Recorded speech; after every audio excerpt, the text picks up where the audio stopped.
welcome back to the channel. Today, we are heading to one of the most mysterious places on Earth, a vast desert in southern Peru where enormous shapes stretch across the sand, visible only from the sky. These are the Nazca Lines, a masterpiece carved into the earth more than 2,000 years ago, yet still sparking debate among scientists, explorers, and dreamers alike. Imagine flying over an endless desert plain and suddenly spotting a giant hummingbird etched into the ground, its wings perfectly symmetrical. Nearby, a monkey curls its spiral tail, while long straight lines cut through the landscape for miles. These designs are so precise and massive that they can't truly be understood from the ground. Only when seen from above do they form complete, breathtaking images.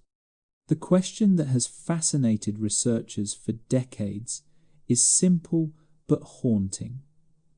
Why would an ancient civilization without modern tools or flight create something that only makes sense from the sky?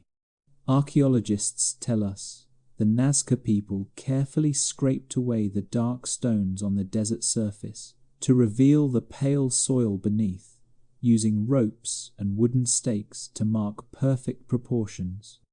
Their work has survived centuries of wind and time, protected by the dry Peruvian climate.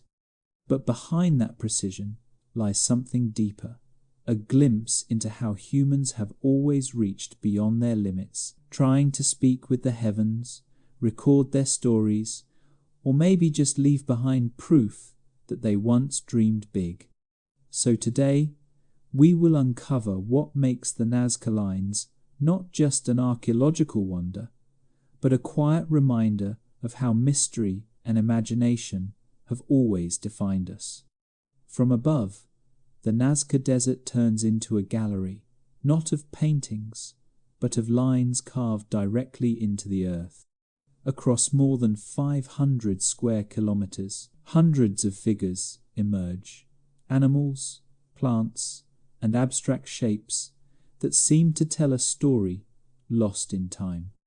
There is the elegant hummingbird, wings spread wide as if frozen mid-flight. The monkey with its spiral tail, playful and deliberate. The spider, drawn with uncanny accuracy, each leg perfectly proportioned. And then there are the lines, endless, precise, unwavering. Some stretch for more than 10 kilometers in dead straight paths across rugged terrain. Others form trapezoids, spirals, and geometric designs that seem mathematical in their precision. Standing at ground level, you would barely notice them, but from the air they come alive, vast symbols that seem to pulse with intention. Each figure carries its own mystery. Why these animals? Why this scale? Some researchers believe they represent sacred creatures, messengers between humans and the gods. Others think they map constellations, reflecting a celestial order the Nazca once worshipped. Whatever their meaning, the artistry is astonishing. Without machines, satellites, or even the wheel, the Nazca people achieved something both artistic and architectural, a message written on the earth itself, meant to be seen from the heavens. It is as if the desert became their canvas, and the sky their audience. The Nazca Lines belong to a world long vanished, a civilization that flourished in the harsh valleys of southern Peru over 2 millennia ago. Between 200 BCE and 600 CE, the Nazca people built complex irrigation systems, cultivated crops in one of the driest regions on Earth, and developed an artistic language that blended earth, faith, and geometry. The lines were one of their grandest expressions, an enormous undertaking carved not for survival, but for meaning. Archaeologists believe these geoglyphs were drawn during the height of the Nazca culture's spiritual life. While neighboring civilizations raised temples or built monuments from stone, the Nazca used the desert floor as their temple, a sacred surface upon which they inscribed prayers, myths, and symbols of devotion. Creating these immense designs required deep coordination, teams of people marking out the shapes, scraping away the dark surface stones, and ensuring that the bright soil beneath remained untouched by wind. What makes it remarkable is that they did all this without aerial perspective, guided only by ropes, stakes, and intuition. It is a window into a society that balanced practicality and spirituality. Farmers who depended on the rhythm of the seasons, yet reached beyond the visible world to express their awe. In the quiet stillness of the desert, the Nazca left a message to the future, not in books or monuments, but in the land itself. 2,000 years later, we still walk that same desert and wonder what they wanted us to see. The beauty of the Nazca Lines lies not only in their mystery, but also in their simplicity. The technique was almost primitive, yet brilliantly effective. The Nazca Desert is covered by a thin layer of reddish-brown iron oxide pebbles that have darkened under centuries of sunlight. Beneath this layer lies a lighter-coloured soil, pale yellow and chalky. By removing just a few centimetres of those surface stones, the Nazca people revealed bright lines that stood out sharply against the darker desert background. No chisels, no paint, no grand machinery, just the earth itself. Once carved, these lines could last for centuries because the desert rarely sees rain or strong winds. The climate acted as a natural guardian, preserving the designs in near-perfect condition. To maintain accuracy, the Nazca used basic surveying methods, ropes stretched between wooden stakes, grid-like measurements, and careful alignment with landmarks or stars. What is striking is how consistent and precise the results are, even over vast distances. Some lines remain perfectly straight for kilometers, despite uneven terrain. This process tells us something essential about human ingenuity. You do not need advanced tools to create something enduring. You need vision, patience, and a connection to the land. The Nazca turned a barren desert into their canvas. Their technique, both humble and transcendent, a blend of geometry, labour, and faith written into the bones of the earth. At first glance, the scale and precision of the Nazca Lines seem almost impossible for an ancient civilization without modern instruments. But when archaeologists studied the remains of wooden stakes found at several sites, they began to piece together a simple but ingenious method. The Nazca artists used ropes tied between these stakes to mark straight lines, curves, and angles, effectively turning the desert floor into a giant open-air blueprint. With nothing more than basic geometry and collective discipline, they created lines that remained perfectly straight over kilometers of uneven terrain. To form complex figures, a bird, a spiral, or a human shape, they likely plotted key points first, much like a modern artist sketching a grid before filling in the details. The rest was careful, patient labour carried out by people who likely understood the terrain better than anyone alive today. What is impressive is not just the accuracy, but the intention behind it. These were not random scratches in the earth. They followed a plan a shared vision passed from generation to generation.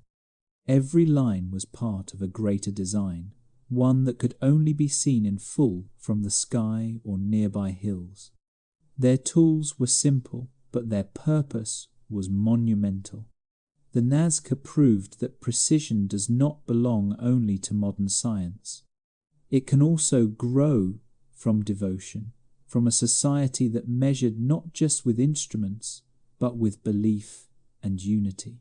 For all their beauty and scale, the Nazca Lines remain an unanswered question. More than a century after their rediscovery, no one can say for sure why they were made. Archaeologists, astronomers, and anthropologists have offered countless theories, each convincing in its own way, yet incomplete. Some argue the lines had ritual or religious significance, serving as sacred paths for processions or ceremonies meant to honor gods of fertility, water, and the sun. Others believe they formed part of an astronomical calendar, mapping the stars or aligning with solstices to track the seasons. A few see them as markers for underground water sources, a practical system disguised in spiritual meaning. The truth may never fit neatly into one explanation. Like most human creations, the Nazca Lines might have carried multiple purposes, scientific, spiritual, and social at once. The Nazca people did not separate faith from daily life. Their survival depended on forces they could not control, so they sought harmony with the universe through symbols and ritual acts carved into the desert itself. Each generation of researchers brings new tools: satellite imaging, drone mapping, ground-penetrating radar, yet the mystery endures. Maybe that is part of their power. The Nazca Lines were not built just to be understood. They were built to be felt, a conversation between earth and sky that continues silently long after the civilization that made them disappeared. Among the many interpretations of the Nazca Lines, one of the most compelling is the ritual pathway theory. According to this view, the vast desert was not just a canvas, it was a sacred stage. The Nazca people might have walked along these enormous lines during ceremonies meant to honor the gods, especially those tied to fertility, rain, and harvest. Imagine processions moving slowly across the sand under the blazing sun, priests carrying offerings of food, water, or shells, all symbols of life in a region defined by drought. The lines could have served as spiritual roads, guiding participants through elaborate rituals that connected heaven and earth. Each step across the desert would have been an act of devotion, turning movement itself into a form of prayer. Archaeological evidence supports this idea. At several line intersections, researchers have found fragments of pottery, wooden posts, and small altars, suggesting ritual use. Some paths lead directly toward ancient temple sites or water sources, reinforcing the idea that these geoglyphs were part of a larger ceremonial network. In this light, the Nazca Lines become more than mysterious art. They are expressions of faith carved into a hostile landscape, a way for a people surrounded by silence and dryness to speak to the gods, asking not for miracles, but for rain. Another enduring interpretation sees the Nazca Lines as a kind of celestial map, a way for the Nazca people to track the cycles of the heavens and, by extension, the rhythms of life on earth. In a land where rain determined survival, the movements of the sun and stars were more than distant phenomena. They were omens, guides, and promises. Some researchers, including astronomer Maria Reicher, devoted their lives to studying these alignments. Reicher noticed that several lines seemed to correspond with the rising or setting points of the sun during solstices, or with positions of prominent stars. To her, the desert was a vast observatory, the Nazca's way of understanding time and predicting the return of life-giving rains. If true, this suggests an extraordinary awareness of cosmic order. Each geoglyph might have carried dual meaning, symbolic on the ground, astronomical in the sky. The hummingbird, for instance, could have marked the return of seasonal rains, echoing the bird's migratory patterns. Even today, when satellite imaging and computer modelling have re-examined the theory, the possibility remains open. The Nazca people may have used these lines as both sacred markers and scientific instruments, weaving spirituality with observation. In the emptiness of the desert, they looked upward and found connection, turning the ground beneath their feet into a reflection of the stars above. No discussion about the Nazca Lines escapes. The more imaginative theories, the ones that look beyond human hands entirely. Since the mid-20th century, a popular idea has lingered that these immense figures were messages or landing guides for extraterrestrial visitors. The reasoning seems simple enough. Only from the sky do the shapes fully reveal themselves, and ancient people, lacking flight, could not possibly have designed something so vast without outside help. Writers like Erich von Däniken turn this theory into cultural legend, suggesting that beings from other worlds once descended to Nazca and left behind traces of their presence. The long straight lines were, in his view, runways for alien crafts. The animal figures, a form of cosmic communication. It is an alluring thought that the desert might hide evidence of contact with the unknown. But archaeologists find no tangible proof, no burn marks, no unusual materials, no artifacts beyond what humans could make. The tools, the stones, the patterns of labour all point to earthly origin. Still, the alien theory endures because it reflects something very human. Our hunger to believe that mysteries too grand must come from somewhere beyond ourselves. Maybe that is the real appeal. The Nazca Lines remind us how easily human creativity can feel otherworldly, and how our own ancestors, without machines or rockets, already knew how to write across the face of the earth. Over time, as technology advanced and research deepened, most scientists began leaning toward more grounded explanations. The religious astronomical theory now stands as the most widely accepted. According to this view, the Nazca Lines were part of a spiritual system intertwined with the environment, a way for people to connect with their gods while addressing the harsh reality of life in a desert that almost never rained. For the Nazca, survival depended on water hidden beneath the ground and the seasonal shifts that brought moisture to their fields. By creating vast figures visible to the heavens, they might have believed they were communicating directly with divine forces, appealing for balance between earth and sky. The animal symbols often connect to nature's fertility and cycles. The hummingbird to renewal, the spider to rain, the monkey to growth. Modern analysis, using satellite data and 3D mapping, reveals that some lines align with ancient water channels or underground aquifers.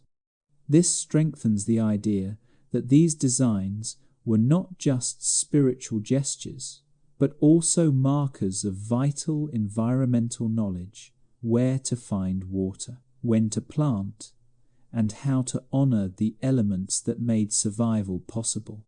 In that sense, the Nazca Lines merged devotion with science. They were both prayer and observation art, born of necessity, belief drawn with precision. Even now, they whisper a lesson modern society still struggles with, that understanding nature and respecting it might be the same act. One reason the Nazca Lines still exist today, so crisp and intact after 2 millennia, is the desert itself. The Nazca Plateau is one of the driest places on Earth. It receives less than 1 inch of rain a year, with almost no wind to shift the surface stones. This near-perfect stillness has acted as a natural vault, guarding the ancient markings like a time capsule, because the dark pebbles and pale soil below never mix or wash away. The contrast remains sharp. Even the shallowest grooves carved by the Nazca people are visible across kilometers of open land. Under the relentless sun, the desert floor bakes into stability, and centuries pass without erasing their touch. Scientists studying the region note how fragile that balance is. A single heavy rainstorm, or the wrong kind of tourism, could easily damage lines that have survived since before Rome fell. In recent years, drones and mapping technology have helped researchers explore the area more safely, minimizing footprints and preserving the geoglyphs for future study. It is humbling that something so ancient survives, not because it was protected by walls, but because of silence and dryness. The desert, in its emptiness, became the line's greatest ally. The very conditions that made life difficult for the Nazca also ensured that their voices, etched in stone and sand, would never completely fade. Even after decades of study, the Nazca Lines refuse to give up their full story, and maybe that is why they endure in our imagination. They stand as proof that human creativity does not need modern tools to be extraordinary. Long before airplanes or satellites, a civilization living in one of the harshest environments on Earth managed to turn an empty desert into something that still stirs awe today.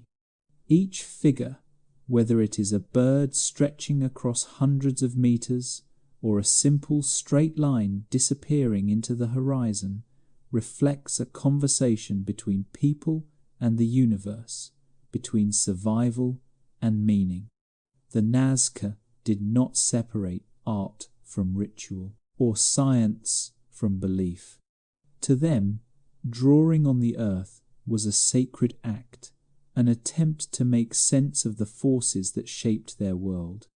That is what keeps the Nazca Lines alive, not just the stones or the sunlight, but the questions they leave behind. Were they prayers, messages, or maps? Or maybe all three at once? In the end, the Nazca Lines remind us that mystery is part of what makes creation powerful. Some things are not meant to be solved completely. They are meant to be witnessed to make us look, wonder, and recognize that the human spirit has always reached beyond what it can see. And so, as the wind drifts quietly over the Nazca Desert, the lines remain silent, unchanging, patient. They have watched empires rise and fall, and still they wait under the same sun that once guided their creators. What we see today is not just an archaeological wonder. It is a reminder that human hands, guided by vision and belief, can leave marks that outlast everything else. The Nazca did not build to be remembered. They built to belong to the sky, to the gods, to the rhythm of the world. Maybe that is why the lines speak louder now than ever. They prove that, even in isolation, imagination can reach the heavens. Thank you for joining me on this journey across the Peruvian desert and through time.